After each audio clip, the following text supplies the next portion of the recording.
পুজো এসে গেছে বন্ধুরা। আমি আমার কামান নিয়ে নেমে পড়েছি, দেখো, পরিষ্কার করার জন্য।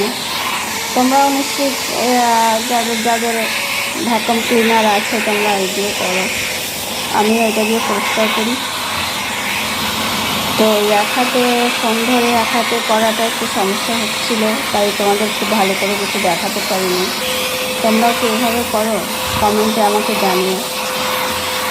পুজোর আর বেশি দিন বাকি নেই, তাই এসব ঝাড়াঝুড়ি পরিষ্কারের কাজ শুরু করে দিয়েছি।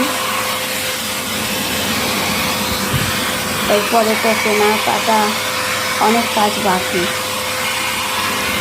তোমরা কেনাকাটা হয়ে গেছে তোমাদের? আমার এখনও হয়নি, দেরি আছে এখনও কেনাকাটা করতে, তাই আগের কাজগুলো সেরে নিচ্ছি। তোমরা সবাই ভালো থেকো, আমি অনেক ভালো আছি। Tata, bye bye.